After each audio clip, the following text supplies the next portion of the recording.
28 bilet 1 soru. Qayсы уна айдап барасаңыз, бұл жағдайда башқа унаны ашып өссеңіз болады.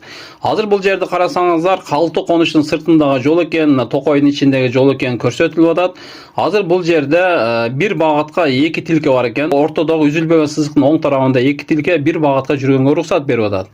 Анан ушу ортоңку tilke менен кайсы уналар ашып өссө болот, кайсы уна айдап барасаңыз деп атат. Азыр бұл жердеги белгилерди карайбыз. Үстүдөгү tilkelердин багытын билдирүүчү белгини карасаңыздар, сиздер кетип бараткан tilkede Бұл ортоңку tilkede оор жүк ташуучу уналарга ашып өткөнгө болбойт. Ошондо сиздер кайсы уна менен жүргөн болсоңуздар ашып өссөңүздөр болот. Азыр мен бул жерде туура жоопту окуймун. Жеңил унаны жана эң жогорку салмагы 3,5 тоннага чейин уруксат берилген жүк ташуучу уна.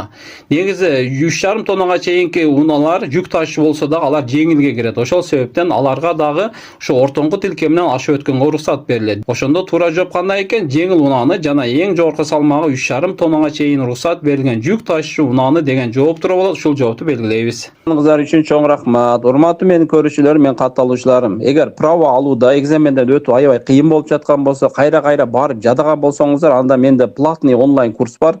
Үйдө эле отуруп даярдансаңыздар болот. Мен онлайн курсунда окугандардан азыркы кезде 670тен ашык окуучум өз күчү менен өтүштү. Сиздер да өтөсүздөр. Ал үчүн менин ошо профилим астында WhatsApp группанын ссылкасы коюлду. Ошол ссылка аркылуу кирсеңиздер, мен онлайн курс боюнча толук маалыматтарды беремин.